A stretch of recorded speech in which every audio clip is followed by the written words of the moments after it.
Visita Susana Marón, que en este año que está declarado el Año Internacional de la Luz, nos viene a hablar de la contaminación lumínica, ese mal que nos afecta tanto a nuestra afición. Bueno, Susana es maña y nació en Zaragoza, pero vive en Vitoria. Lo primero que tenemos que hacer es agradecerle que se haya dado el viaje y venir hoy aquí para estar con nosotros y volverse a su tierra. Muchas gracias. Es licenciada en Ciencias Físicas, máster en Ingeniería del Medio Ambiente y en Astronomía y Astrofísica. Desde hace más de una década trabaja en el ámbito de la iluminación, eficiencia energética y contaminación lumínica. Pertenece al Comité Español de Iluminación, a la Asociación contra la Contaminación Lumínica y es colaboradora y auditora de la Fundación Starlight. Ha participado en numerosos congresos nacionales e internacionales de este ámbito. Incluso alguna vez representas a España, ¿no?, en determinados foros. A principios de 2012 fundó Lumínica Ambiental, oficina técnica especializada en alumbrado exterior y contaminación lumínica, con la que ganó el primer premio Emprendeverde de la Fundación Biodiversidad del Ministerio de Medio Ambiente. El Colegio Oficial de Físicos la reconoció como física de excelencia y forma parte de la red de innovación y excelencia profesional en ciencias y tecnologías físicas. Muchas gracias por estar aquí, Susana, y cuando quieras.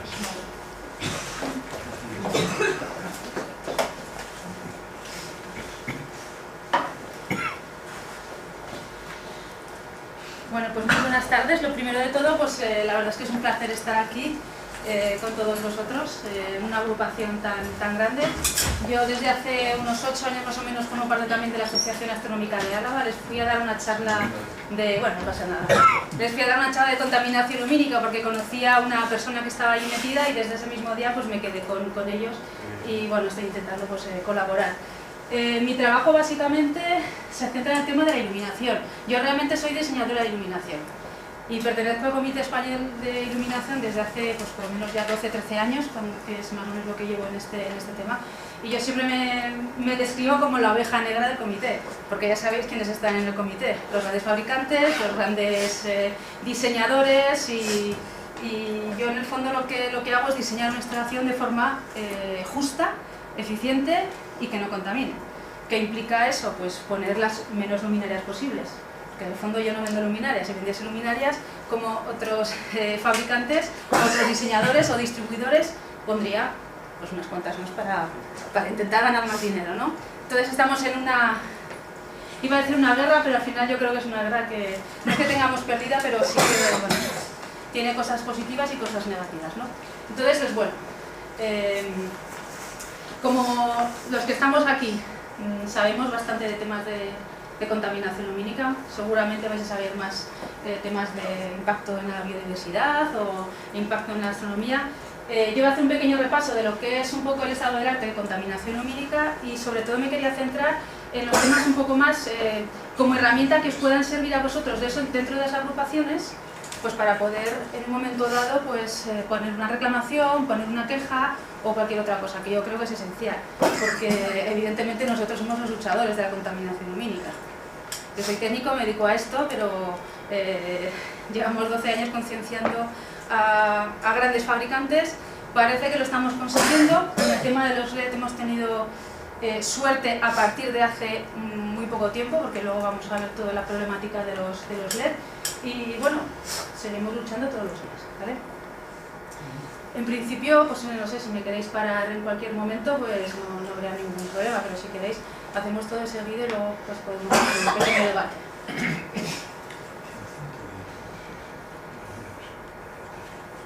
¿Funcionaba?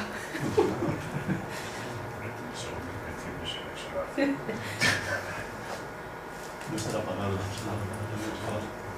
Funciona.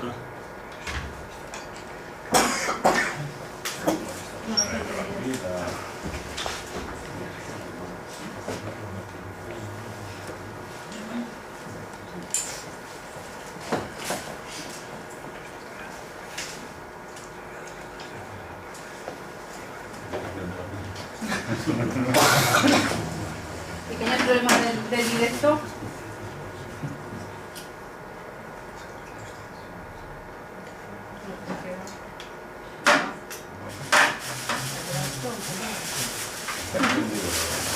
La luz se ve bien. Es que no se mueve ni desde aquí.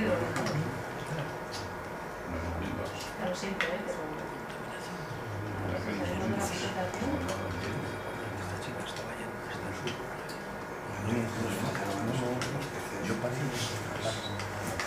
Ay, no me ha pasado nunca. Y como yo desaparecido.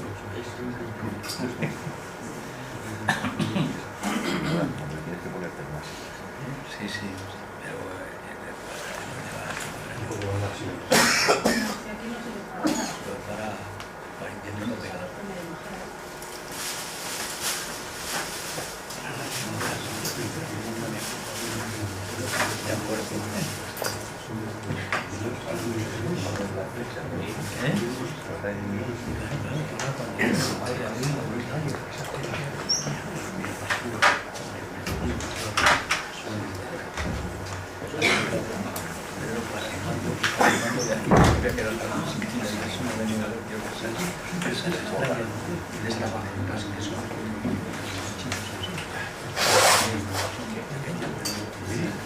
De hecho, he dejado a mi mujer. Lo primero que hice fue a ver si tenía filas.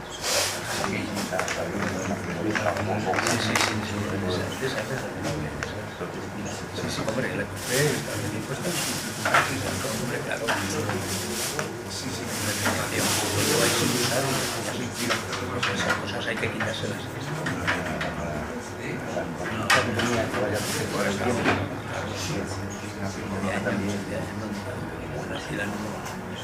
Está en ello, ¿eh?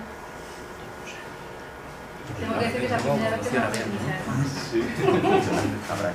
No sé, lo que pasa es que lleva un montón de fotografías y tal. Como medimos. ¿Sí? Sí, sí. Pero sí funciona. Se abre Ahora la mismo. y Me se marca. responde, no sé. Sí, es que eso Espero que no. para como sabéis, que le tenía que dar una historia de y con eso va a medir las vidas.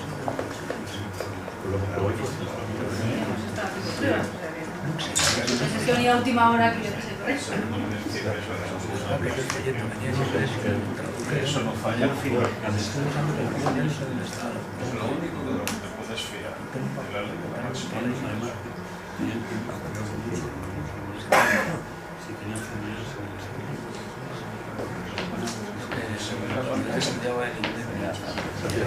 No, porque se supone que esta semana he venido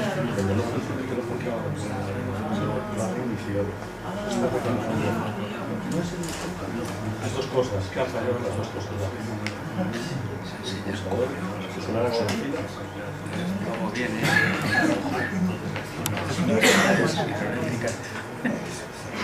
¿Qué tengo la cabeza? No tenemos medios.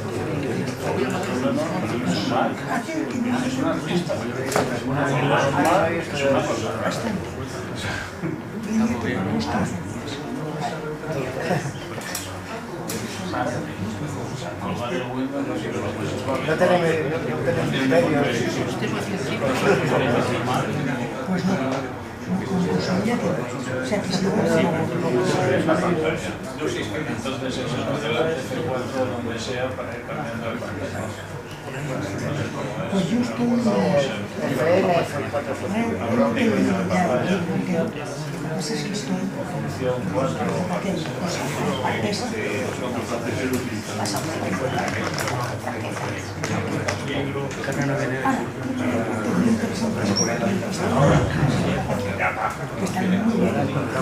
que la encontrar.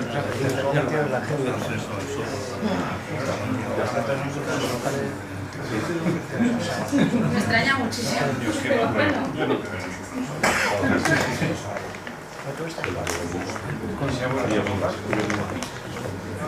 Está buscando todo eso. Ahora, bueno, ahora sí funciona. y llevamos una clase. Además la tiene que pasar. Ah, bien. Por fin. Ya perdonaré, lo siento. Ya no podré decir que no se me cuelga el mal.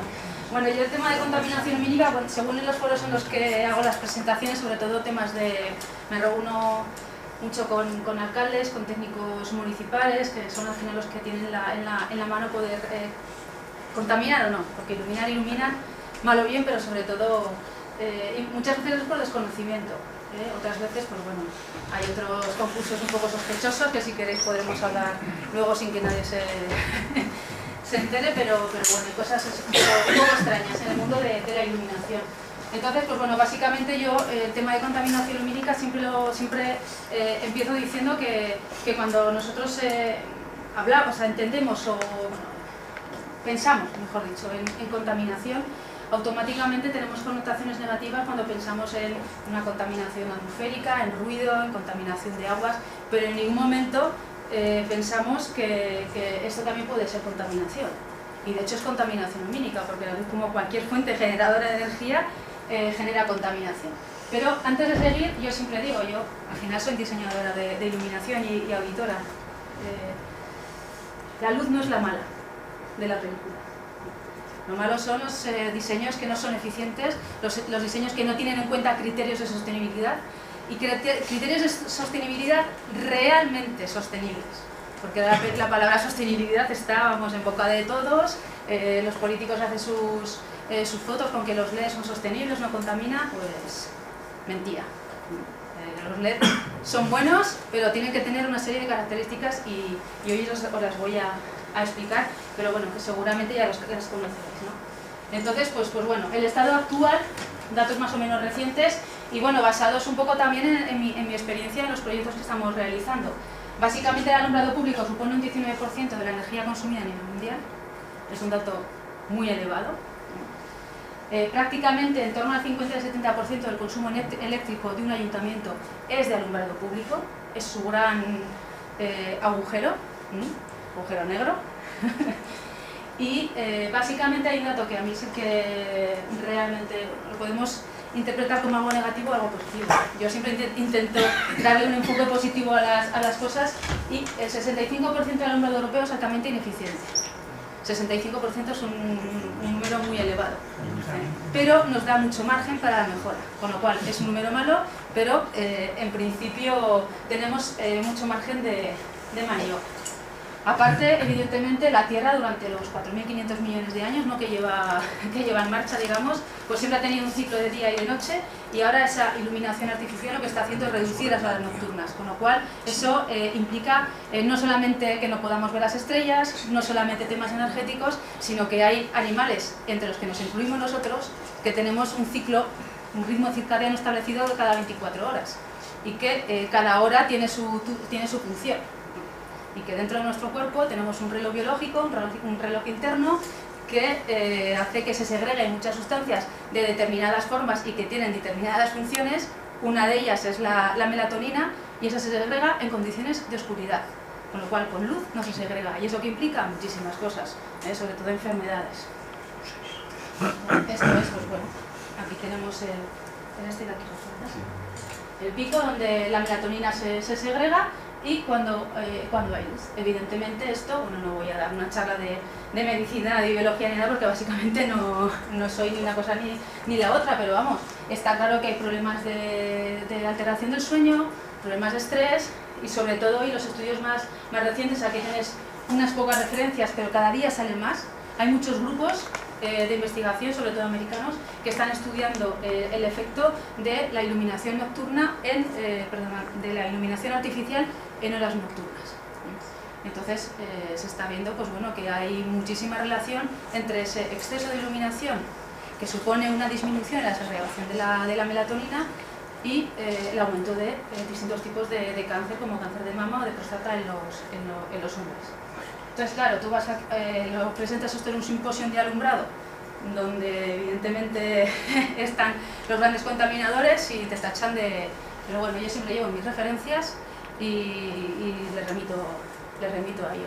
Evidentemente, por ponernos debajo de una farola nos va a entrar cáncer, pero bueno, que sepáis que evidentemente cuando el río suena, agua hay. Es así, ¿no? Sí. Bueno, otro aspecto fundamental es que, claro, 60 o incluso 65% de las especies animales son de hábitos nocturnos, precisan la oscuridad para sobrevivir. Los depredadores en las presas, no sé, hay un montón de... Esta foto me encanta. Estas son, ahora ya no porque están las Torres Gemelas construidas, pero estos son los láseres que había en las... Y estos son pues, animales migratorios que van desde el norte hasta el sur de América haciendo la migración, con lo cual eso parece una red, ¿no? de caza.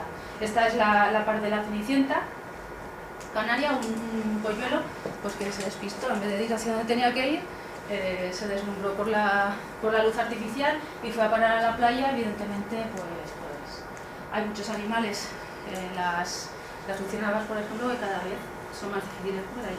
Hace un par de meses estuve con Joan Magullón ahí en Aras de los Olmos y vimos una luciérnaga, hace mucho tiempo que no veía.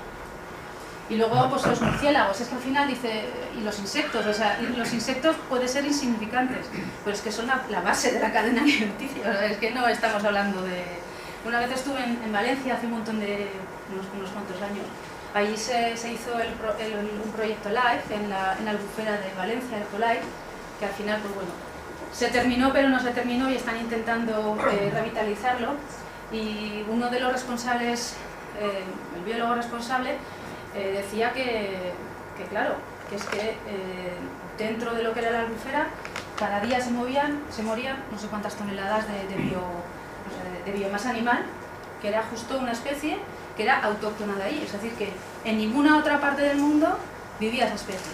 Entonces hizo una pequeña comparativa diciendo que es como si un loco o una loca va a la Reina Sofía, coge un cuchillo o una taza de té y le echa al Guernica, por ejemplo. Guernica es una obra que está solo ahí, ¿no? Y se la cargó ese loco, pues lo mismo él decía, ¿no? Entonces, pues bueno, cada uno pues... Residuos, gases de efecto invernadero y evidentemente la pérdida científica es uno de los telescopios que tenemos. Esto es Iturrieta, que es donde observamos los de la Sociedad Astronómica de Álava, está más o menos unos 40 kilómetros, esto es Álava, o sea, Vitoria, perdón, esto es Logroño, pero luego, perdón, Vitoria, Logroño, Alsasua y un poco más allá tenemos Pamplona. Y tenemos, sí, bueno, estamos básicamente rodeados, pero yo sí que he notado desde de 6 años hacia aquí que el horizonte está totalmente contaminado y cada vez es más complicado. Vamos a ver. Aparte que ahí tenemos la nube continua, lo de los cielos despejados yo no lo he visto nunca.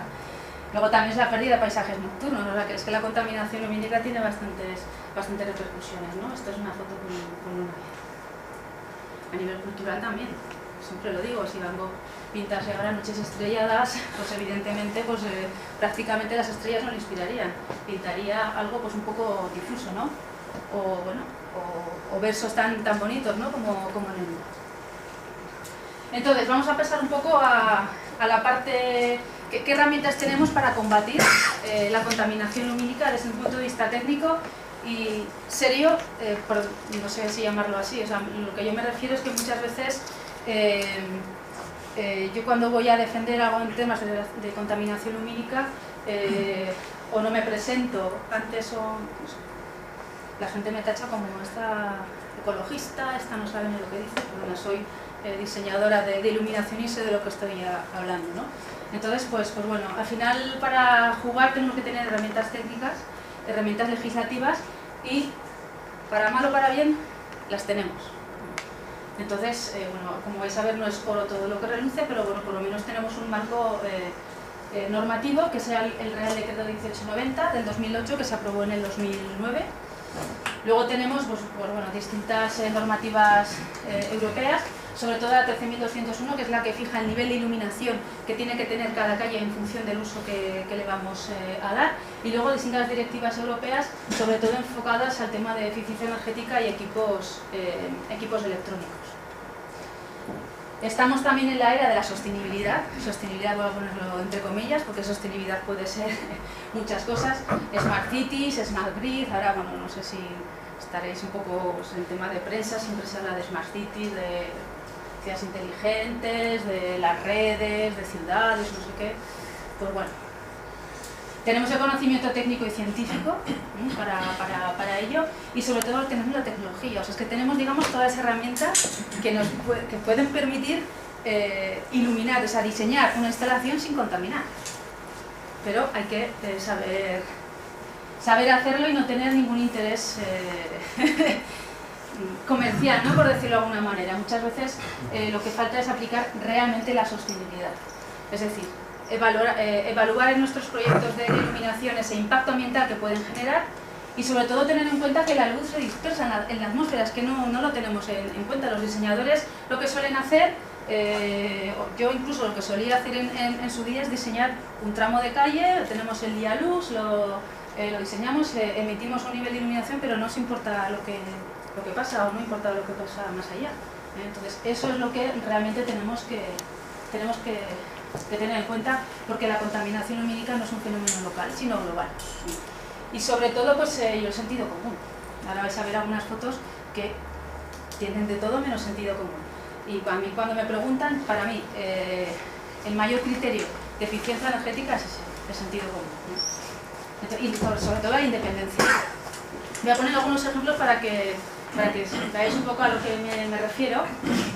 Esto no es sentido común. Las luminarias son flujo hemisférico superior 0, el nivel de iluminación posiblemente no esté mal, pero esto es un trozo de césped que no va a ningún sitio. Esto es un parque tecnológico de AMP. Entonces, ¿esto quién ha puesto ahí? Pues bueno, yo es que siempre hago lo mismo. Cada vez que paso por debajo de la luminaria, 1.000 euros. 1.000 euros. Cuando llego al final digo, 50.000. Pues yo soy. ¿Qué basta? ¿No? Entonces, pues... Entonces, ¿dónde, cuándo y cuánto? Eso es básico. Esto también es otra calle de Vitoria, que es el Boulevard de Salburua. Aquí hay un humedal, el humedal de Salburua, hay especies protegidas y todas estas cosas. No sé si os dais cuenta de un pequeño detalle, es que está una luminaria encendida y otra apagada. Una encendida y otra apagada. Y aquí lo mismo, apagada, encendida, encendida. Y aquí también, porque esto está iluminando lo que es la calzada, pero al otro lado también está iluminando lo que es el paseo. Entonces un día cogí, me fui con el equipo que tengo para medir, con el luxómetro, y medí según el protocolo, tal cual, y daba un nivel de iluminación incluso un poco superior al que marca la norma. Y la uniformidad, es decir, el parámetro que indica que más o menos la luz es uniforme, que no hay efecto cebra, que eso es uno de los parámetros de unos criterios, vamos, el criterio fundamental, digamos, en un diseño de iluminación, se cumplía perfectamente. Entonces, ¿cuál es la pregunta? Está metido la otra, está claro. ¿No se podía haber ahorrado la mitad desde el principio? Y no solamente eso, sino no se podía haber invertido la mitad, que con la mitad de estas luminarias podíamos haber iluminado otra zona. Ahora están inservibles, pero volvemos a contar 1.000 euros, 1.000 euros, 1.000 euros, y al final casi con una luminaria de estas se puede, vamos, pagan uno de mis estudios, ¿no? Muchas veces. Otro de los problemas que tengo es rellenar un poco, entre comillas, lo que veis cómo está, es que, claro, yo hago auditorías, hago diseños independientes y yo cobro por ello, evidentemente, ¿no? Y claro, voy a muchos ayuntamientos y me dicen, no, es que a mí el estudio me lo hacen gratis. Y digo, bueno, este estudio era gratis, claro que sí. Pero es que el mío lo amortizas antes de hacer la obra. Este estudio no es gratis, se Claro. paga de sobra después. Claro. Y ahora viene el tema de las empresas y servicios energéticos, que si queréis luego comentamos todo un poco. Entonces, pues bueno, gratis, nada es gratis en esta vida, está claro, ¿no? Bueno, en cuanto a legislación, he puesto algunas pinceladas así un poco lo más importante, sobre todo lo que más puede afectar al tema de contaminación lumínica, para que lo tengáis en cuenta y que veáis que realmente pues, tenemos herramientas como para poder controlar una instalación, ¿no? O hacer una carta, una queja o lo que creamos convenientes. Entonces, pues bueno, el objetivo del Real Decreto es mejorar la eficiencia energética y el ahorro, reducir los gases de efecto invernadero, eso es lo que pone en el texto, y limitar el resplandor luminoso, reducir la luz intrusa o molesta. Hay una ITC completa que habla de eso, pero realmente, como vais a ver ahora, lo único que hace es mencionarla por decir que hemos hecho algo, pero realmente no ataja el problema. Entonces habla de cómo tenemos que diseñar, de qué niveles de iluminación tenemos que poner en cada calle en función del uso que se le dé. Habla de luminarias, lámparas de equipos, de sistemas de regulación y de control, es decir, que a partir de 1 hora de la noche se puede reducir el nivel de iluminación, la potencia y por tanto fomentar el ahorro, y temas de mantenimiento, que es fundamental. Porque una de las cosas, cuando hacen análisis de amortización del periodo de retorno, cuánto cuesta una obra y cuánto una inversión, un diseño de iluminación y cuándo lo vas a retornar, pues bueno, pues tener en cuenta 4 cosas, pero es que una instalación de alumbrado público puede durar 20 años, 25. Y ahora con el tema de los LED, si las líneas están saneadas, puede durar incluso un poco más. Con lo cual tenemos que hacer, digamos, un ciclo de vida. No es decir, yo invierto tanto y me voy a ahorrar tanto y lo amortizo en 5 años, no. El tema de iluminación abarca mucho más, ¿no? Y el tema de eficiencia energética y de control y de mantenimiento y de, pues, el estado es fundamental. Entonces, pues bueno, lo que comentaba antes, que no es oro todo lo que reluce. Otro aspecto importante es que establece lo que se denomina el etiquetado energético, igual que los electrodomésticos, pues ahora también cada una de esas calles, da igual que sea una travesía, un parque o lo que sea, va a tener una etiqueta energética. ¿Qué es lo que pasa? Que hemos hecho pruebas, de hecho escribí un artículo y lo presenté en uno de los congresos de alumbrado. Una calle con un globo de 150 vatios tiene etiqueta A. Con eso yo creo que está dicho todo, ¿eh? Y si una calle tiene 100 luxes en vez de 25 que le corresponde, todavía es más eficiente. ¿Por qué? Porque estamos consiguiendo que haya más luz en la zona. La eficiencia energética básicamente es 2 metros cuadrados de superficie por los lux, que es el nivel de iluminación, partido por los vatios.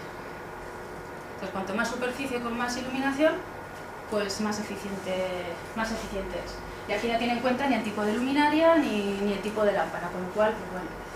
¿Es un paso? Sí, es un paso, pero no suficiente.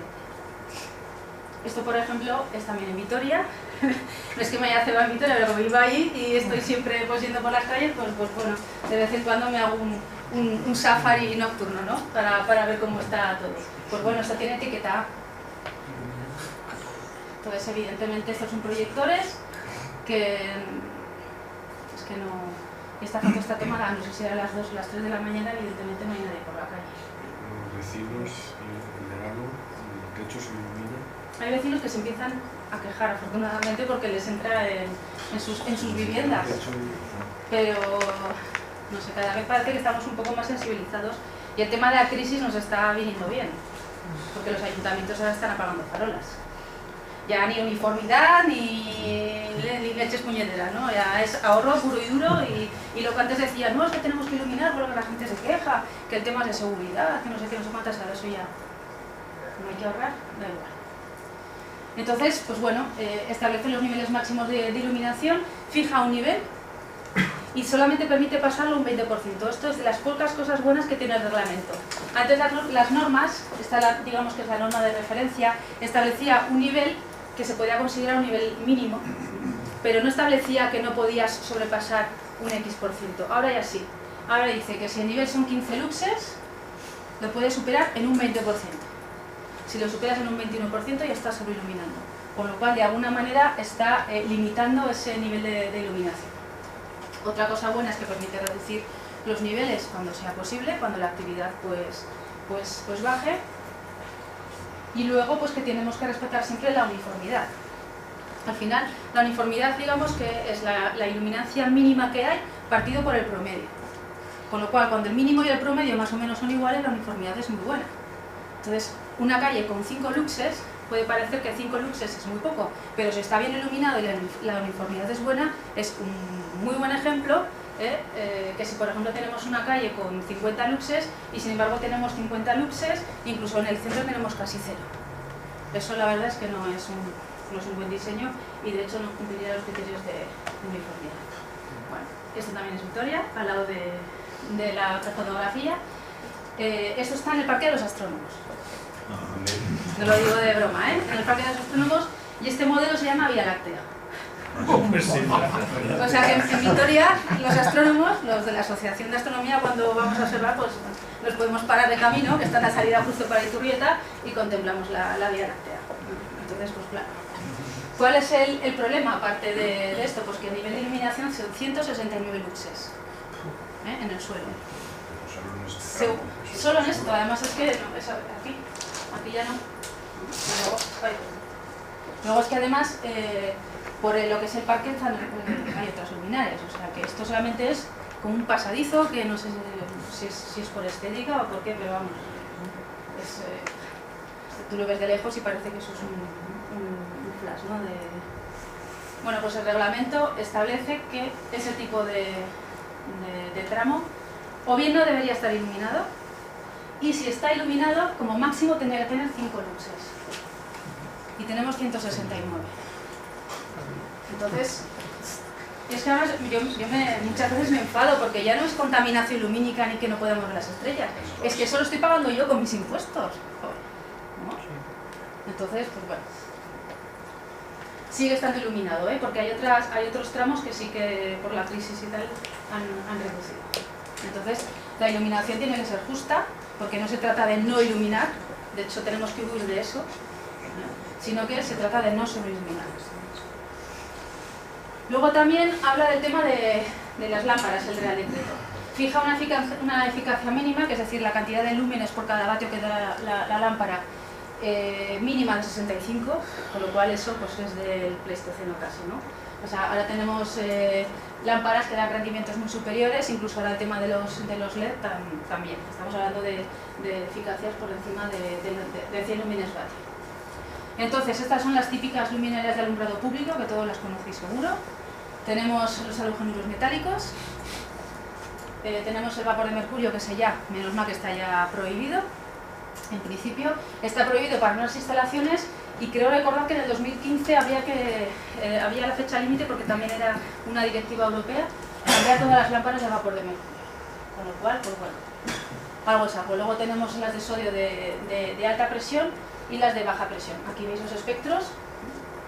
Entonces, claro, las de color blanco tienen bastante emisión en la parte azul, que es la que más contamina, y las de vapor de sodio, pues bueno, aquí tenemos la de alta presión, que tiene algún componente, de hecho el índice de reproducción cromática está en el 25%, y aquí tenemos la sodio de baja presión, que es la que está en Tenerife, bueno, en Tenerife no, en La Palma, sobre todo en la zona de ámbito de la normativa canaria, y bueno, que es monocromático y es un color un poco, no sé, desagradable, o no sé cómo, ahí vamos, siempre Javier Díaz, el de la Oficina de Protección del Cielo de Canarias, siempre cuenta el mismo chiste, que ahí van los extranjeros, y los que no somos extranjeros cogemos un coche de alquiler, no sabemos ni cuál es la matrícula, sabemos que es color rojo, entramos a cenar, salimos de cenar, resulta que todos son del mismo color, ¿no? Entonces no sabemos cuál es, y tenemos que andar ahí con la matrícula.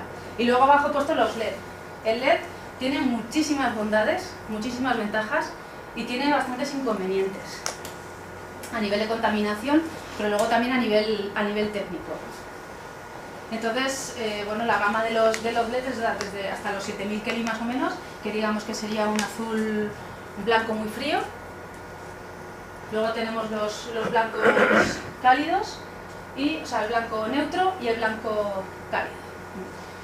Digamos que cuanto menor la temperatura de color, menos contaminante, porque lo que se pretende es que, digamos, para que os hagáis más o menos una idea, el espectro de emisión, ¿no? El espectro de luminancia, digamos, de esta lámpara es comparable con la del sodio de alta presión. Esta, por ejemplo, pues tiene prácticamente todo en un pico, incluso en los 440, que es casi la longitud de onda casi peor. ¿Cuál es el problema? Que el Real Decreto que se aprobó en el 2008 pues no está incluido el LED ni en las guías de aplicación, y luego pues bueno, hay directivas europeas que se han ido fomentando y se han ido aprobando y aplicando. La verdad es que de aquí, de un par de años aquí, los fabricantes y el Comité Español de Iluminación sobre todo, pues han hecho unos documentos de requerimientos técnicos exigibles a las lámparas de alumbrado exterior con tecnología LED, básicamente diciendo cuáles eran los criterios que debían seguir, tanto técnicos como mecánicos, como térmicos, porque uno de los problemas del LED, básicamente ya sabéis que es la temperatura. Si el LED no disipa temperatura, el LED no funciona, y eso es un problema bastante importante. ¿Y por qué se han dado prisa en sacar ese documento y tal? Pues bueno, porque ha habido LED de dudosa procedencia, que han proliferado como hongos, vamos a ver algunos ejemplos, y lo que es un LED pues lo han vendido como si fuera panacea y realmente no, porque muchas veces dan información a algunos comerciantes, ¿no? Yo también suelo distinguir un poco, ¿no? Porque a lo mejor a mi oficina han venido muchos vendiendo LED con catálogos más o menos admisibles, pero claro, las características técnicas que daban no tenía ningún sentido, porque te da la eficacia, por ejemplo, de lo que es el LED, el diodo. Pero aquí lo importante, y eso me gustaría que os quedase, como lo sabéis, pero os lo vuelvo a repetir, o sea, las características técnicas que nos tiene que dar un fabricante o el que quiera poner un LED es de lo que es el LED metido dentro de la luminaria. Porque un LED, un diodo, en el laboratorio está hecho el ensayo a 25 grados centígrados, con corriente continua sin ningún tipo de pico, sin armónicos, o sea, el paraíso. Con lo cual, la eficacia es superior a 100 lúmenes por vatio, la duración son 35.000, 50.000 horas, pero luego si pones el LED, ya unos cuantos LED sobre una placa en una luminaria, la cosa cambia. Entonces, hay que tener en cuenta muchísimas cosas, porque se ha puesto LED muy malos, que han hecho bastante daño tanto al medio ambiente, porque sobre todo los que se ponían eran LED de estas características, con lo cual contaminaban, pero es que además se han puesto LED que en menos de un año ya no funciona. Entonces, estamos consiguiendo, digamos, el efecto, o sea, el LED es bueno, pero vamos a poner un LED bueno, para que veamos que realmente funciona de forma correcta, ¿no? Entonces, otro de los temas, tema de por qué el color azul es más contaminante que el color rojo, el color cálido, básicamente es por el mismo efecto, la dispersión de Rayleigh, que es el que explica por qué el cielo es azul en las horas centrales del día. Entonces es inversamente proporcional la longitud de onda a la cuarta potencia, con lo cual la luz azul se propaga aproximadamente unas 4 veces más que la roja e incluso la violeta unos 13 veces más. Esta es una fotografía de Fernando Jáuregui, presidente de CINFOX y del planetario, que se ve claramente la dispersión del blanco y la dispersión del sodio. Entonces, por eso tenemos que tener en cuenta el color, porque la luz se dispersa y esta luz blanca puede afectar a muchísimos kilómetros de distancia. Ese es uno de los caballos que yo creo que ya hemos ganado dentro de lo que es el comité, porque hemos conseguido, no sé si lo he puesto en esta transparencia, pero vamos, hemos conseguido que dentro de ese documento que os he comentado, de los requerimientos técnicos de iluminación, digamos que el máximo que se puede, el máximo permitido en la temperatura de color sean 4000 Kelvin, con lo cual ya toda la parte azul nos la estamos cargando, que nos estamos centrando en un blanco neutro. Entonces este, bueno, es un espectro característico del LED blanco azulado y del LED más cálido. Podemos estar hablando de 6.500 Kelvin y de unos 2.700 más o menos. Entonces, este pico de aquí es el pico peor de todos, no solamente por el efecto de dispersión, sino también nos afecta a nosotros, a nuestra salud. Justo es el pico de inhibición de la melatonina, etc. Entonces, yo siempre digo que es la energía oscura. Esa parte del espectro tenemos que evitarla si nos tenemos que quedar. Además es que el LED blanco, digamos, que parte de un LED azul y le va poniendo capas de un semiconductor, ¿sabes lo que es el diodo? La corriente eléctrica pasa solamente en un sentido. Entonces, es un semiconductor al que le va poniendo capas de fósforo. Entonces, en función del número de capas, del espesor y de unas características, pues vamos a permitir que emita en un sitio o en otro. Con lo cual, el LED nos permite hacer un LED a la carta. En muchísimos colores y en función de lo que necesitemos, pues, es una de las características que tiene. Además, bueno, la luz blanca atrae 3 veces más que la amarilla, por ejemplo, a los insectos.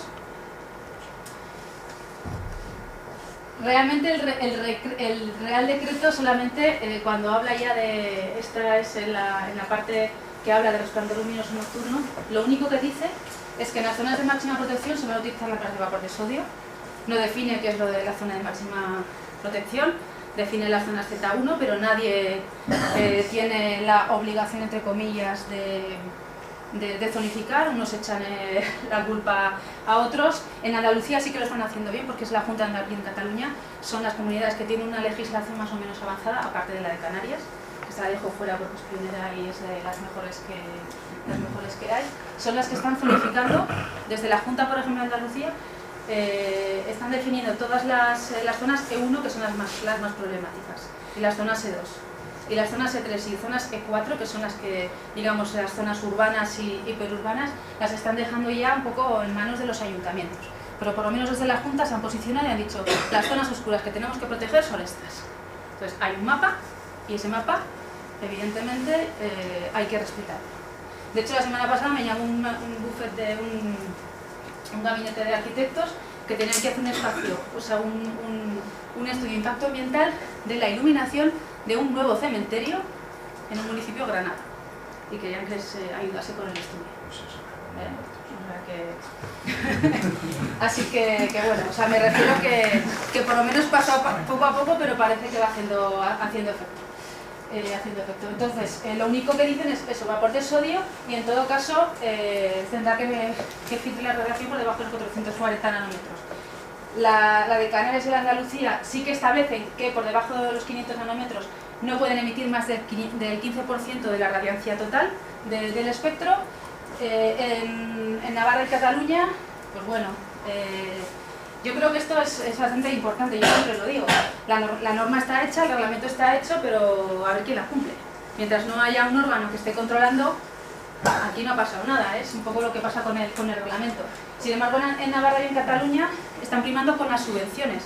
Es decir, si tú pones una luminera que cumpla tal y cual, que podría ser un sodio perfecto o un LED de unos 2.700, te voy a dar dinero. Si no lo cumples, no te doy dinero. Yo creo que eso es mucho más eficaz.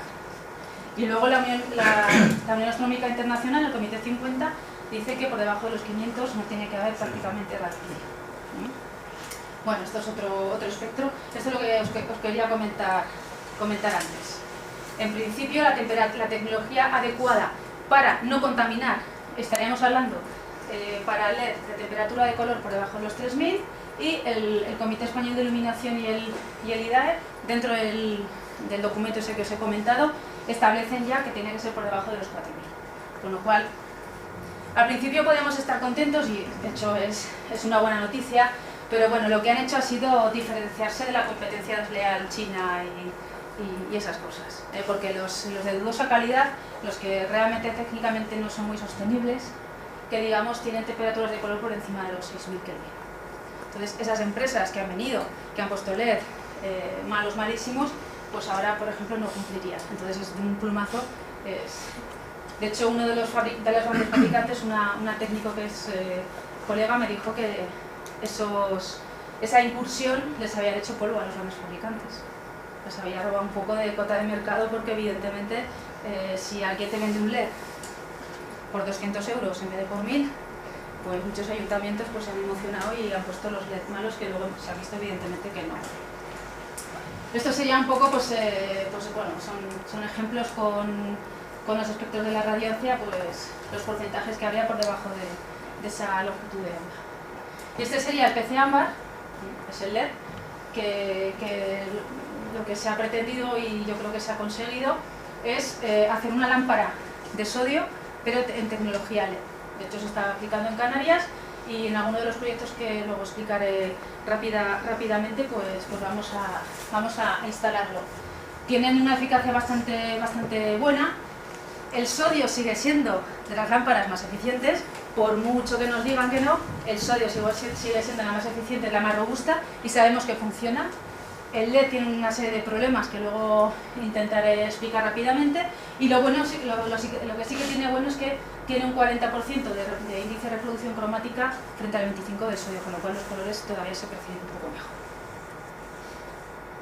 Bueno, la normativa chilena, que salió en el 2012, pero ahora por fin han conseguido establece los protocolos de calibración o de verificación de las lámparas en los laboratorios, establece distintos porcentajes en función del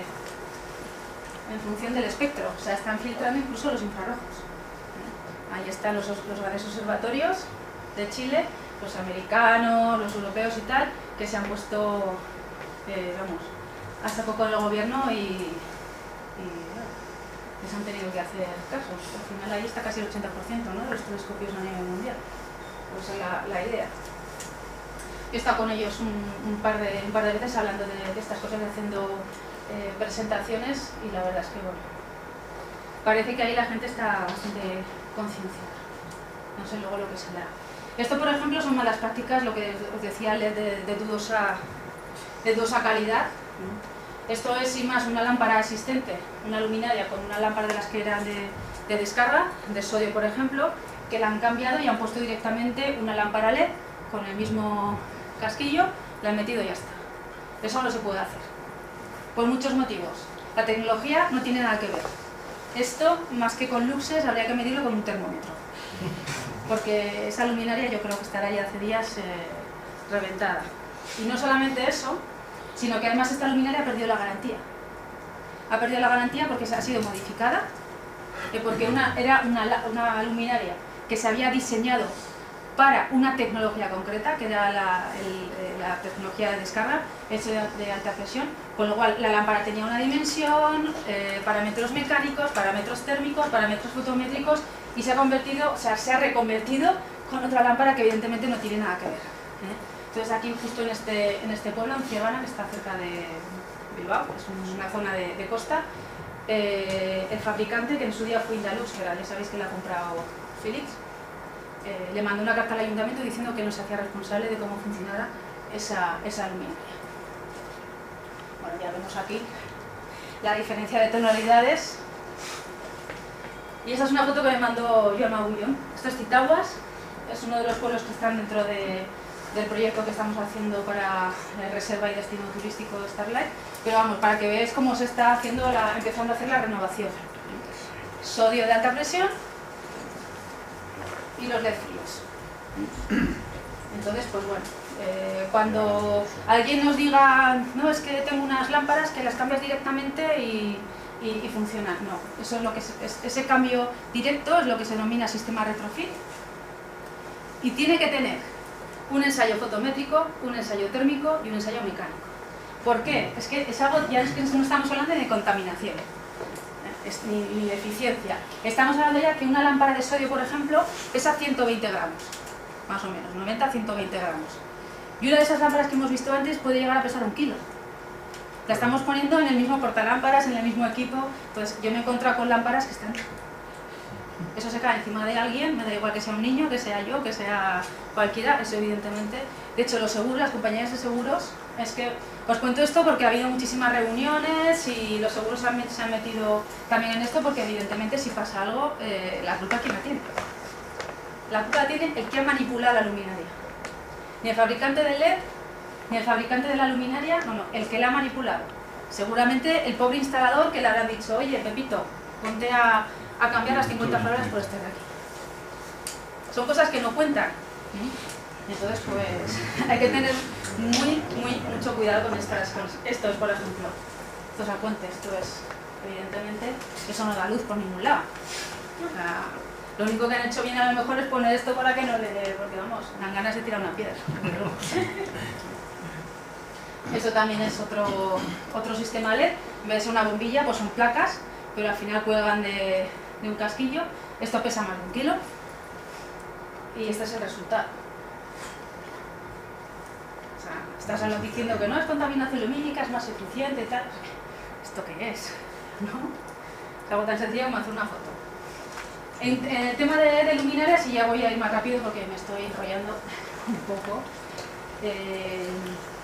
El tema de luminarias, ya sabéis, flujo hemisférico superior 0 y básicamente pues por el esparcimiento de Mie, que es el que explica por qué las nubes son blancas y la atmósfera de Marte es de color rojo, ¿no? Por el polvo de hierro que tiene en su superficie. Y esto es importante, a ver si tengo la gráfica, esta de aquí. Esta franja de aquí, que es de 0 a 5 grados, prácticamente, que no es nada, es la que más contamina a decenas, incluso centenas de kilómetros. Esta de aquí es a nivel local. Un globo, por ejemplo, pues contamina arriba, está claro, también contamina lejos, ¿no? Pero sobre todo este rango es el más problemático. Y estamos hablando de 0 a 5% de flujo hemisférico superior, que eso no es nada. Pero, sin embargo, pues mira, la comparación, este es un estudio del observatorio de Glasgow, decía que la diferencia entre una luminaria de 0% de flujo hemisférico superior y un 3%, por ejemplo, a 200 kilómetros, casi es un 290% de más de resplandor luminoso nocturno. De 0 a 3, que no estamos hablando prácticamente de nada. Con lo cual, esto evidentemente nos da pie a decir que, bueno, esto es Madrid, desde la comarca desde la zona de Valencia, de Aras de los Olmos, se ve.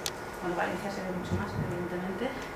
Lo de Valencia es espectacular. Bueno, esto sin más es el archivo fotométrico de las luminarias. Está claro que es 0%.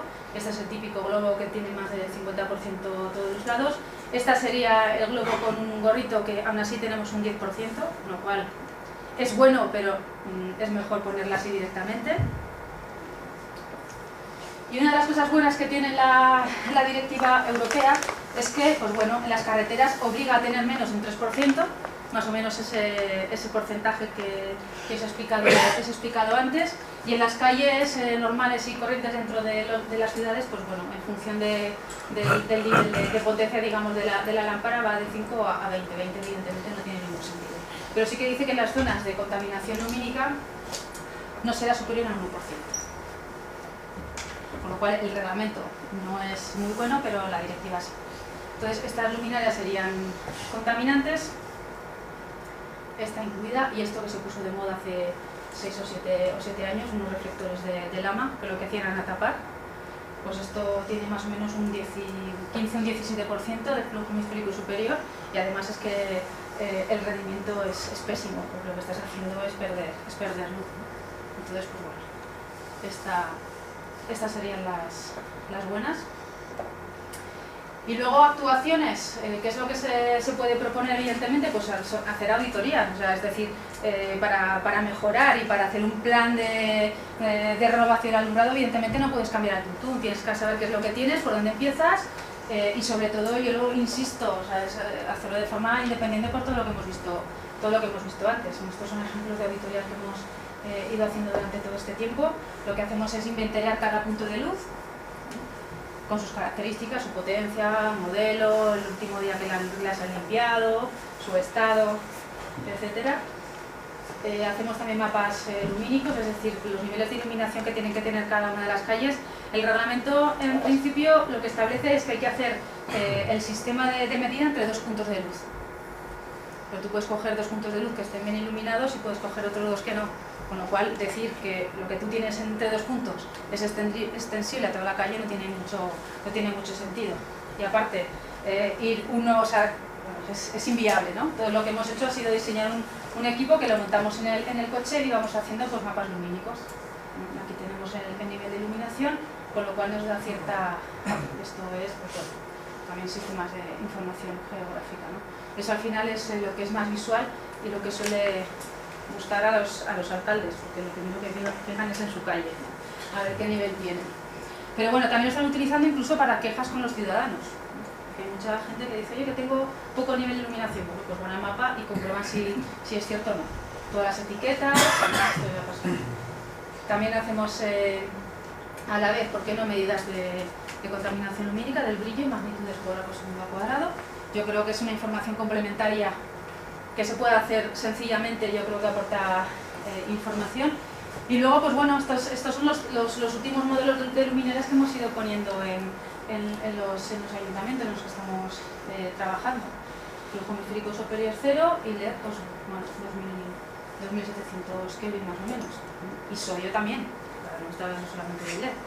Porque claro, tú te pones una balanza el coste del LED y el coste del sodio, todavía el sodio es mucho mejor, sin duda. Y luego, claro, adecuar una luminaria de descarga es mucho más fácil si pones otra de descarga, como el sodio, por ejemplo, ¿no?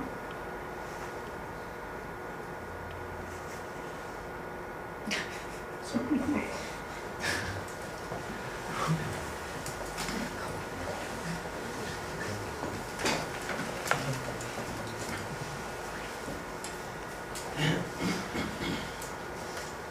que estaba pasado.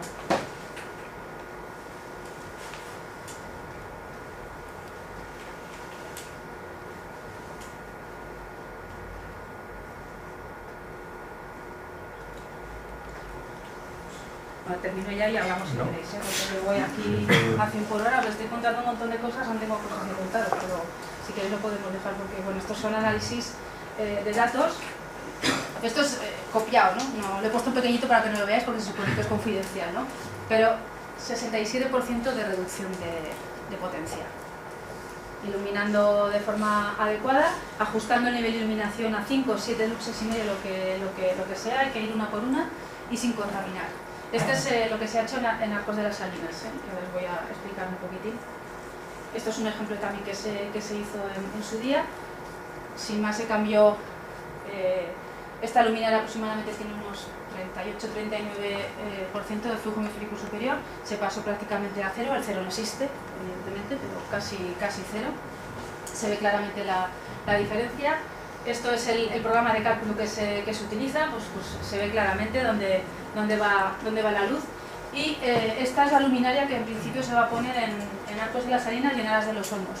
Aras de los Olmos os sonarán, ¿no?, que es donde está el observatorio, donde está nuestro amigo Yalma Bullón, que me está echando una mano con todo el tema. En Arcos de las Salinas, donde está el Observatorio Astrofísico de Javalambre, también, y que está dirigido por Mariano Moles, el CEFCA y tal. Toda esa zona la están haciendo Reserva Starlight y Destino Turístico Starlight.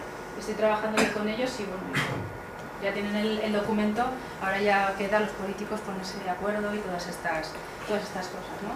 Pero bueno, veis que es de 2700 Kelvin.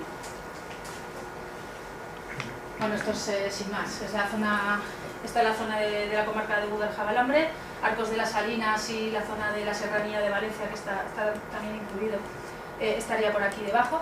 Y esto, bueno, eso es un poco, no sé si conocéis el proyecto Galáctica, que es el centro de difusión de la astronomía que se está haciendo a los pies del Pico del Buitre, que arriba está el observatorio y abajo está en el mismo pueblo, en Arcos de las Salinas, está el... En principio va a ser un centro de difusión y van a tener un montón de telescopios, pues, robóticos y tal, para que se pueda utilizar. Esa es un poco la idea. Hemos medido, pues hace un año y medio así, compré el ASMON, no sé si conocéis lo que es el ASMON. Es el sistema, un sistema de ojo de pez que mide la contaminación lumínica, que lo utilizan los observatorios astronómicos, y yo decidí, pues bueno, comprarlo, dar el salto y bueno, lo estoy utilizando. Hemos hecho también un mapa de brillo de la zona metropolitana de Barcelona, con la universidad, o sea que parece que la cosa del tema de contaminación, no sé si vinculado con él ahora, están haciendo cositas. Entonces, conclusiones. La mejora real de la eficiencia y la reducción de la contaminación lumínica es posible porque tenemos legislación, tenemos tecnología, y es que además se siempre dice, no, es que contaminar cuesta más. No, contaminar cuesta menos. Primero porque la tecnología ahora la tenemos, quizá hace 10 años no, ya era muy caro el LED, vale, pero ahora ya no es una excusa, y es que además estás ahorrando, con lo cual lo vas a utilizar mucho antes. Estamos hablando de ahorros, pues 65% prácticamente en todos los estudios que hemos hecho, pero claro, con sentido común. Esta luminaria tiene flujo hemisférico superior 0 y esta no, y es la misma, ¿eh? Entonces, cuando hablan de flujo hemisférico superior, es flujo hemisférico superior instalado. Ese instalado es fundamental, porque el laboratorio está muy bien, pero en la calle hay que tener, eso casi 50%, ¿no? Bueno, 100. Esta es una foto que me manda una amiga. Esta está en narices. Sí. Cada día está más desquiciada. El otro día me dijo que le van a echar ya del pueblo, porque no sabían ni que vamos. Esta es... Le molesta esta que viene evidentemente al lado. Esta es de sodio y sería más o menos buena, pero es que lo que viene casi es peor. Así que no sé si la habrán cambiado o no, pero está un poco complicada la cosa. Y esta es una foto de un jardín de María, una compañera de la Sociedad de Astronomía. No sé si veis aquí la lámpara del vecino, Pues este es el sitio donde tienen para cenar y tal, y bueno, pues directamente les vibraba. Entonces ha puesto una pantalla y la verdad es que tiene efecto, se ve ahí un poco, por lo menos aquí están a oscuras, luego aquí ya no llegan, pero aquí, o sea. Y este es el vecino, mira que le ha dicho muchas veces, la llegó a pintar de negro, la denunciaron. Eso es. Esa es otra foto, esta es el Puente de la Reina. Esta foto me encanta ponerlo porque siempre digo, ¿a que no sabéis dónde vive el alcalde? Esta luminaria es lo peor que hay, sin embargo es nueva. Esta no cumple absolutamente nada, de hecho se ve la proyección en el suelo, o sea, es que no tiene ningún sentido totalmente. O sea, esto es un proyector que está iluminando hacia arriba y luego tiene lo que es el difusor o la placa, que lo que hace se supone que es estéticamente debe ser bonito, pero a nivel de eficacia y de contaminación está claro que... Tampoco parece tan bonito, ¿no? Y luego, no, a mí no me lo parece, pero bueno. Y luego pues todo el tema de las iniciativas que hay, el Fox, el IACO para, bueno, la Asociación Malagueña para medir la contaminación lumínica, agrupaciones astronómicas, científicos, el IDA, y aquí, bueno, aquí tenemos también la Fundación Starlight y la iniciativa Starlight, ¿no? Voy a pasar un poco por encima, ya, supongo que ya sabéis todo lo que es la iniciativa y la fundación. La fundación realmente surgió casi desde la raíz del IAC, y lo que hace de alguna manera es defender los principios que se firmaron en La Palma en el 2007, fomentar la eficiencia energética, reducir la contaminación lumínica y todo el tema también del turismo astronómico que ahora está tan de moda, ¿no? De alguna manera es pues bueno, poner en valor la ciencia, educación, cultura, medio ambiente y turismo. Entonces ya sabéis que hay distintas figuras. Ventanas a un universo, que serían los grandes observatorios astronómicos, La Palma, estamos hablando de Hawái, etcétera, Chile. Reservas Starlight, destinos turísticos, aquí en España es donde más número de estas figuras hay. Tenemos también parques estelares, casas rurales y hoteles rurales Starlight, que está bastante también de moda, incluso las ciudades y municipios Starlight, dentro de lo que es el Pacto de Alcaldes, el Horizonte 2020, o sea que bueno, están intentando meter todo el tema de la sensibilización de la contaminación. Esto siempre lo pongo porque me encanta, esto es una de las veces que fui a Chile en el 2013, pues es un concurso que hicieron a nivel estatal de colegios, y bueno, pues están todos limpiando la contaminación a su manera, pero sin embargo hay una chica que se acuerda que también tienen que limpiar el cielo. Eso nuestros escolares no lo sé. Es una cosa que también estamos fomentando, hacer actividades escolares, porque yo creo que son los futuros técnicos y científicos, ¿no? Si queremos decirlo. Esto es uno de los eslogans que hay también de la nueva norma lumínica en Chile: más astronomía, más seguridad. En el fondo es cierto, ¿no? Lo que se pretende es iluminar bien el suelo sin contaminar. Y en conclusión, y con esto ya termino y podemos hablar de lo que queráis, no sé. Que bueno, que realmente lo que yo siempre digo es que no hay que apagar la luz, porque muchas veces cuando vamos a un ayuntamiento, no, es que tú me quieras apagar la luz, digo, no, yo quiero iluminar bien y el proyecto va a decir lo que tiene, que hay una normativa que hay que respetarla. Y lo primero que el alumbrado público, evidentemente, el primer objetivo que tiene es iluminar nuestras calles, pero de forma justa, sin pasarnos. Entonces, esta es una foto que tomamos, esto es Aras de los Olmos, un día que estaba con mi alma, y de repente pues se apagó la luz, hubo un apagón. Durante esa semana hubo unos cuantos apagones, no sé, había un problema o algo así. Y esta es la misma foto dentro de la plaza.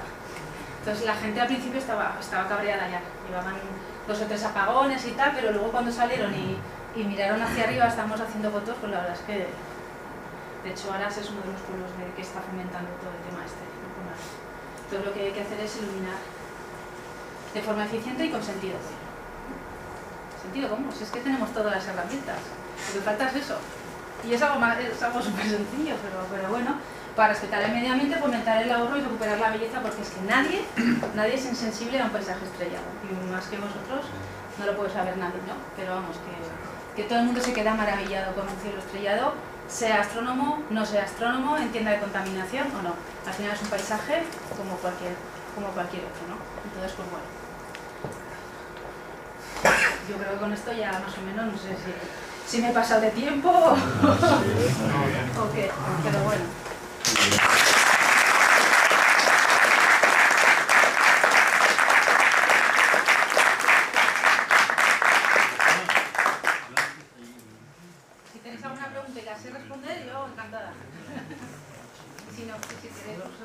podemos comentar alguna cosa que tengáis o...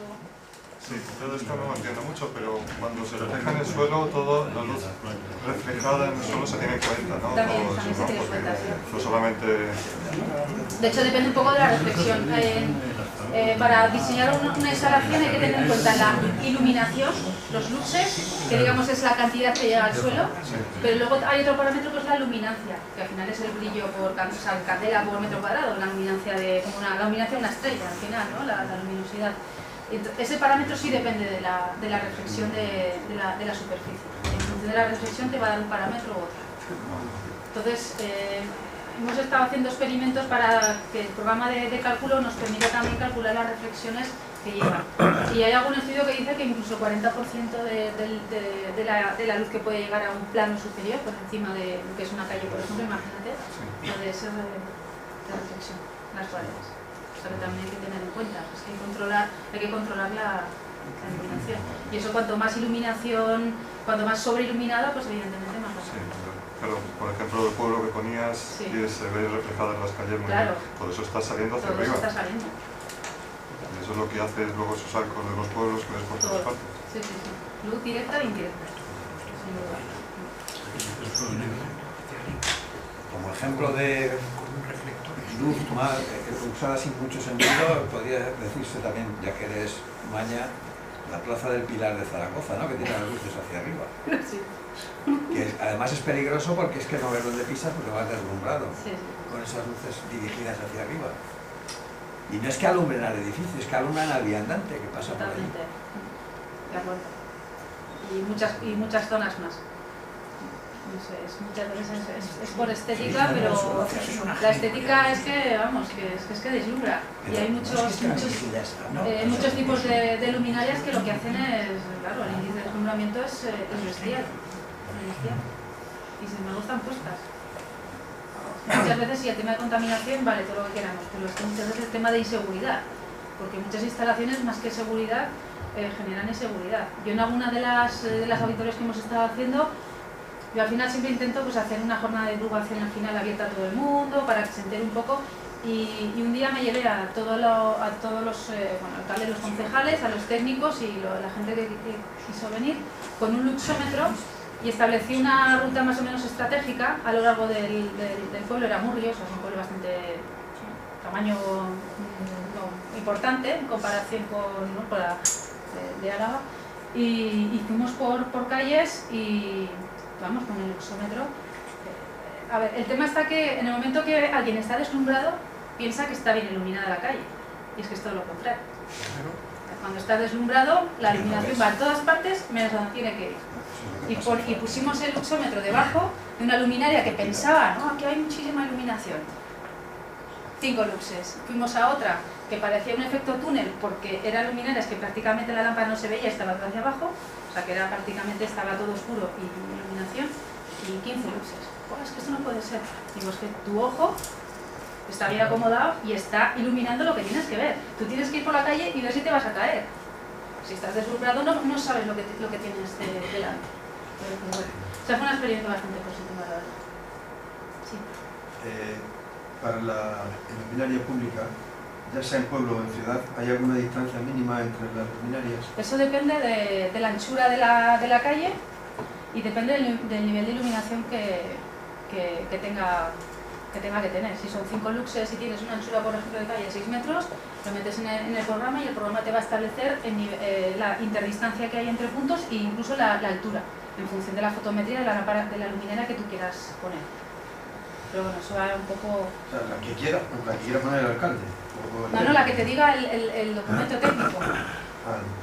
Sí, o sea, hay que diseñarlo. No es decir, ponla cada 30 metros, no, porque puede ser que la tengamos que poner cada 25 o cada 50. O sea, eso va en función del proyecto técnico, básicamente. Porque que pues, 30 metros, 25, 15, o sea, te puedes encontrar cualquier cosa. Y que calles estrechas esté igual a igual distancia que en calles anchas. Por ejemplo, sí, ha habido un poco de... En función del horario, ¿hay alguna cosa de la normativa? De que a partir de la 1 de la mañana no tiene sentido iluminar a lo bestia, claro, aunque sea la Gran Vía. Eso es. A lo mejor. Sí. totalmente. Eso a partir de las 12 o no sé, lo que cada ayuntamiento quiera, se puede permitir reducir los niveles incluso hasta el 50%, manteniendo la uniformidad. Entonces, eso por ejemplo, es una de las cosas buenas que no he comentado que tiene el LED. El LED, aparte de hacer un LED a la carta en función del color que queramos, el LED lo puede reducir todo lo que quieras, hasta el 90%, comillas. Pero 60%, más del 50% seguro que se puede reducir. Además es una reducción instantánea. Y esa reducción lo bueno que tiene es que además no repercute en la vida de la luminaria. El sodio, por ejemplo, pues como máximo puede admitir 40, hay gente que dice que 50, pero yo creo que lo podemos dejar en 40. Y además cada vez que reduces, lo que estás haciendo es cortar la tensión, con lo cual la luminaria va sufriendo. Y de 12.000 horas puedes pasar a sobrevivir 8.000. Entonces, pues bueno, sí que hay una reglamentación que nos dice que a partir de una hora hay que reducir el nivel de iluminación, y de hecho es uno de las instalaciones, las instalaciones de más de 5 kilovatios obligatoriamente tienen que tener un sistema de regulación, que puede ser en cada uno de los puntos en cada punto de luminaria. Hay una especie de balasto, que a partir de una hora, hay algunos que vienen de fábrica y que ya tienen el programa, a las 4 horas de encendido se apaga, y luego a lo mejor a partir de las 5 de la mañana se vuelve a subir, otros no. Y otro sistema es en el cuadro de mando, en el mismo centro de mando del alumbrado, que lo que hace es que todas las luminarias de una línea pues se reduzcan. Lo que pasa es que bueno, eso tiene igual algo más inconveniente. Y luego está todo el tema de telegestión. La telegestión ahora pues puede regular luminaria por luminaria en función de las necesidades de un día o de lo que tú quieras. Lo que pasa es que es un sistema que es muy sofisticado y que a lo mejor en Madrid tiene sentido, pero en Arcos de las Salinas, un gallo muy culo, pues no tiene sentido, básicamente porque cuesta una pasta y que tiene que haber alguien que se dedique a eso, y que todo el tema de mantenimiento es complicado. Hace poco estuve con un alcalde muy gracioso que pusieron sistemas de regulador de flujo dentro de lo que es en el centro de mando, y estaba harto de, pues claro, al final es electrónica en la calle, pues con los truenos y tal, las caídas de tensión pues sufre mucho. Entonces ese cuadro pues lo tenían que rearmar cada poco tiempo. Entonces claro, cada vez que llamaba al técnico para que viniese, no sé si eran 2.000 euros de responsabilidad y de... Entonces se hartó, lo cogió, se lo metió en el coche y se lo llevó a la fábrica. O sea que bueno, no sé. En principio sí que hay que regular, sobre todo por encima de los 5 kilovatios. Y por debajo también, pero sí, está establecido. Más no tiene ningún sentido. De hecho, en el tema de los LED también se está poniendo ahora, es un sistema que ya viene de años, pero que antes era muy caro, y ahora parece que es menos caro, es el sistema de detección de presencia. Es instantáneo, pero cual en el momento que ve que se puede bajar, baja, y en el momento que se enciende de forma automática. El sodio, por ejemplo, tarda 14-15 minutos, pero esto no es automático. No le afecta a la vida útil. No le afecta a la vida útil ni nada. Lo que pasa es que para poner un LED, para que el LED realmente cumpla con todo el potencial que tiene, pues la línea eléctrica, o sea, lo que es la cota menos cero, lo que no se ve, tiene que estar totalmente limpio. O sea, me refiero, no tiene que haber caídas de tensión, los armónicos no sé qué, o sea, tiene que ser una línea, y eso no se cumple en la mayoría de los casos. Y cuesta muchísimo dinero cambiarlo. Por eso muchos de los LED a lo mejor que están fallando, aparte porque puedan ser que no tienen las características buenas, es porque hay sobretensiones, hay un montón de cosas que están haciendo que el LED falle. Entonces vamos a poner LED, pero vamos a ver primero cómo está la red. Porque igual si no tengo dinero ahora para cambiar toda la red, porque es una obra muy cara y tal, pues a lo mejor dentro de 5 años sí que tengo presupuesto y lo cambio. Entonces ahora voy a poner sodio, que va a ser más barato y que el sodio me va a aguantar. Pues, al final es una estrategia. Sí, por supuesto, eso sobre todo. Tan contento que estaba yo con esta lamparita que compré en el chino, en esta conferencia me has pisado. Bueno, pero es una empresa así todo el rato, ¿no? Tanta luz blanca, no, la pregunta es que yo veo aquí que tiene un diodo muy grande. Antes ponían 2 o 3 puntos para violenciarlo, y este ya es casi como una bombilla. ¿Eso qué pasa? ¿Lo va fabricando cada vez más grandes? Depende. Hay algunos que siguen siendo bastante pequeñitos, otros que son muy grandes. A lo mejor tienes LED, por ejemplo, que son, digamos, galletas, y que tienes diodos que puedes tener a lo mejor 30 o 40 diodos. Hay otros fabricantes que a lo mejor en vez de 30 o 40 ponen 20 o ponen 10. Que son así bastante más gordos. En función de... O sea que los que son cada vez más gordos, Ahora, las luminarias, por ejemplo, las antiguas, las de sodio de alta presión, era la lámpara y luego tenían el bloque óptico y el reflector, que es lo que hacía un poco de dirigir la luz. Ahora con el LED, como era bastante complicado dirigir la luz con ese sistema, lo que han hecho es, el diodo lo cubren y la óptica es propia de cada diodo. Con lo cual, un diodo que esté en el centro tendrá un tipo de óptica, el que esté un poco más a la derecha tendrá otro tipo, entonces al final con eso están dirigiendo mucho mejor la luz. Y el tamaño, pues bueno, depende un poco del fabricante. Yo la experiencia que tengo, cuanto más pequeño casi mejor. Pues cuanto más pequeño hay más. Y claro, si falla un LED, bueno, pero si empiezan a fallar bastantes, pues claro.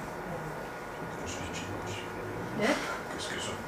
Sí, no, aparte que el LED puro no existe, porque costaría una pasta para hacerlo, entonces siempre tienen ciertas impurezas y en función del tipo de impureza y eso pues puede funcionar mejor o no, pero bueno, no sé. ¿La iluminación de las carreteras está incluida dentro de esa? Sí. O sea, se supone que está incluido todo. Lo que dice, pues que las autopistas son las que más nivel de iluminación pueden llegar a tener, porque se clasifican lo que se denominan las clases ME, que son autopistas, autovías, carreteras por encima de... Digamos que las calles se clasifican básicamente también por la velocidad. Por encima de 60, entre 30 y 60, por debajo de 30 y luego las peatonales. Y dentro de cada uno de esos grupos, por el nivel de IMD, es decir, de intensidad media horaria, diaria, de la cantidad de coches que haya, de la complejidad del terreno, no es lo mismo una carretera recta que no tiene nada que una que tiene una rotonda o tiene intersecciones. Por eso veis que las carreteras muchas veces cuando hay una intersección, una incorporación y tal, ahí sí que está iluminado, pero el resto de la carretera no tiene por qué estar iluminado. Se han puesto luminarias y ahora la mayoría están apagadas. pero bueno, en principio sí. Una de las cosas malas que veo yo es que se está poniendo bastante blanco neutro en las carreteras. Y eso no sé si no es bueno, porque al final la carretera no está pantallada por ningún sitio. Si está dentro de una calle, pues sí que está pantallada por las fachadas, aunque pueda por reflexión, pero bueno.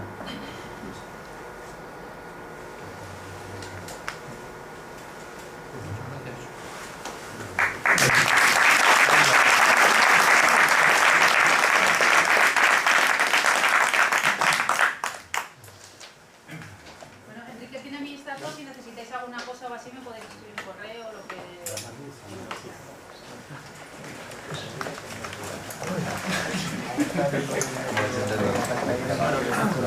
Sí, está bien.